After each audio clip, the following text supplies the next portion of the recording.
بسم اللہ الرحمن الرحیم۔ السلام علیکم ناظرین، آپ دیکھ رہے ہیں اردو پوائنٹ اور میں ہوں رخشان میر۔ 21 سالہ فلسطینی نرس رازان نجار کو سنائپر گن کا استعمال کرتے ہوئے اس لیے شہید کر دیا گیا کیونکہ وہ زخمی ہونے والے مظاہرین کو طبی خدمات فراہم کر رہی تھی۔ دنیا بھر سے مذمتوں کا سلسلہ جاری ہے کیونکہ کہیں پر جنگ بھی ہو، جنگ میں بھی طبی خدمات فراہم کرنے والا جو پیرامیڈک سٹاف ہوتا ہے یا جو ڈاکٹر حضرات ہوتے ہیں، ان کو مارنے کی، ان کو زخمی کرنے کی قطعی اجازت نہیں اور سراسر عالمی قوانین کی خلاف ورزی ہے۔ اس سارے معاملے کا پس منظر کیا ہے؟ ناظرین، 30 مارچ سے فلسطینی مسلمان اسرائیل کی سرحد کے ساتھ سراپا احتجاج ہیں کہ 70 سال بیت گئے، قابض اسرائیلی فوج نے ہمارے علاقوں میں قبضہ کر رکھا ہے، ہمیں ہماری ہی بستیوں سے، ہمارے ہی گھروں سے بے دخل کر دیا گیا ہے، اور یہ آکوپیشن کا سلسلہ اور دائرہ کار اب بڑھتا ہی چلا جا رہا ہے۔ دنیا میں کوئی بھی قابض اسرائیلی فوج کو نکیل ڈالنے کی پوزیشن میں نہیں، کوئی روکتا نہیں، عالمی طاقتیں اس پر خاموش رہتی ہیں۔ فلسطینیوں کو مارا جاتا ہے، ان کے علاقوں پر قبضہ کیا جاتا ہے، یہ سلسلہ 70 سال سے جاری ہے، کوئی اس کو روکنے کے لیے اپنا کردار ادا نہیں کر رہا۔ اسی صورتحال کو مد نظر رکھتے ہوئے فلسطینی مسلمان سراپا احتجاج ہیں، اسرائیل کے سرحد کے ساتھ مظاہرہ کیا جا رہا ہے، اور ساتھ ہی ساتھ امریکی صدر ڈونلڈ ٹرمپ نے جو سفارت خانہ امریکی تل ابیب سے یروشلم منتقل کیا ہے اور یروشلم کو اسرائیلی دارالخلافہ تسلیم کیا ہے، اس کے خلاف بھی مظاہرہ ہو رہا ہے بارڈر پر۔ اب اس مظاہرے میں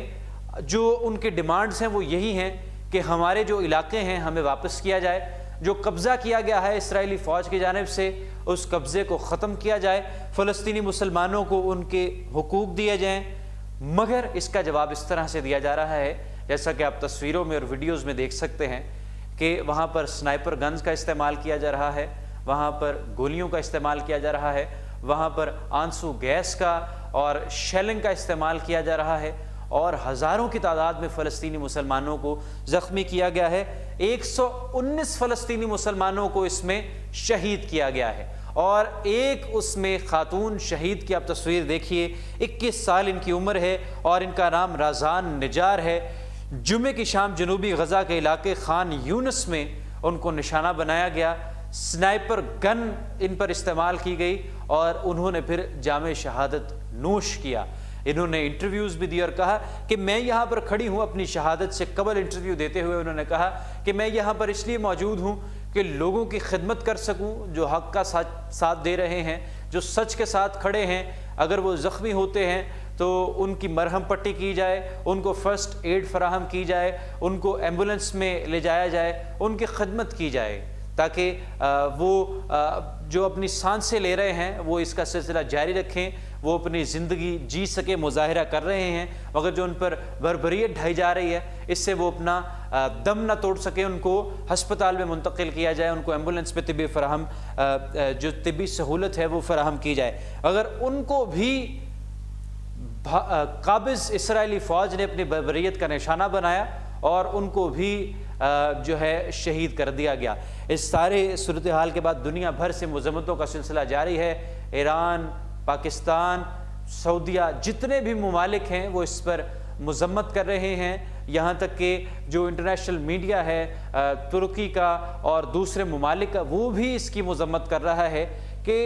جنگی قوانین کے تحت، عالمی قوانین کے تحت آپ پیرامیڈک سٹاف کو، ڈاکٹر حضرات کو تو نہیں شہید کر سکتے، وہ تو انسانی خدمت کے لیے وہاں پر موجود ہیں، اس کو کیوں ٹارگٹ کیا گیا اور ایک خوف و ہراس کی پیدا کرنے کے لیے، ایک سچویشن پیدا کرنے کے لیے اس کو بھی شہید کیا گیا؟ آخر ایسا کیوں ہے؟ تو یہ جو افسوسناک صورتحال ہے اس پر پوری دنیا کی طرف سے مذمت کا سلسلہ جاری ہے، ہم بھی اس کی پرزور الفاظ میں مذمت کرتے ہیں۔ اب تک 119 فلسطینیوں کو شہید کر دیا گیا ہے، جس میں رازان نجار ایک تھیں جو کہ ایک فرشتہ صفت خاتون تھی، پیرامیڈک سٹاف کا حصہ تھیں اور وہاں پر مظاہرین کو طبی سہولت فراہم کر رہی تھیں، ان کو بھی اس طرح سے شہید کیا گیا۔ اس کی جتنی بھی مذمت کی جائے صہیونی افواج کی جانب سے گولیاں مار کر شہید کرنے کی، وہ کم ہے۔ آپ اس پیغام کو اپنے دوستوں کے ساتھ بھی شیئر کیجئے۔ دیکھتے رہیے اردو پوائنٹ اور رخشان میر کو دیجیے اجازت۔ اللہ حافظ۔